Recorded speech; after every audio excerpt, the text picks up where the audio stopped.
তাসকিন আহমেদ, শরীফুল ইসলাম, নাহিদ রানাদের হাত ধরে বাংলাদেশের ক্রিকেটে এখন পেস বোলিং এর সোনালী সময় চলছে। তবে এই পেস বিপ্লবের মাঝে ভিন্ন এক স্বপ্নের কথা শোনালেন চোট কাটিয়ে দীর্ঘ 2 বছর পর মাঠে ফেরা তরুণ পেসার রোহানউদ্দৌলা।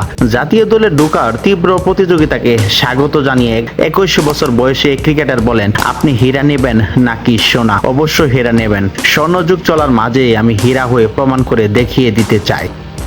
6 ফুট 1 ইঞ্চি উচ্চতার এই ডানহাতি পেসারের জন্য শুরুটা মোটেও সহজ ছিল না। হালকা গরমের কারণে স্টেজ ফ্র্যাকচারে আক্রান্ত হয়ে অনূর্ধ্ব-19 পেরানোর পরেই পেশাদার ক্রিকেটের বাইরে ছিটকে যান। প্রায় 2 বছর কেটেছে মাঠের বাহিরে। হতাশায় নিমজ্জিত না হয়ে কংক্রিটের ঢাকা ছেড়ে ফিরে গিয়েছিলেন উত্তরের শহর সৈয়দপুরে। মায়ের অনুপ্রেরণায় সেই কঠিন সময়টাকে দেখেছেন একটি মুভি পজ করে রাখার মতো।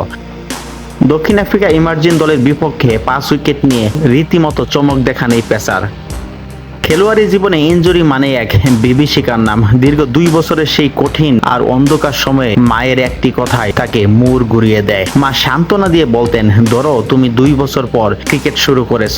মায়ের এই জাদুকরী মন্ত্রে বারবার ঘুরে দাঁড়ানোর শক্তি পেয়েছেন এই তরুণ প্রতিভা। আর সেই চোট কাটিয়ে রোহান এখন দাঁড়িয়ে আছেন জাতীয় দলে ঠিক এক ধাপ দূরে।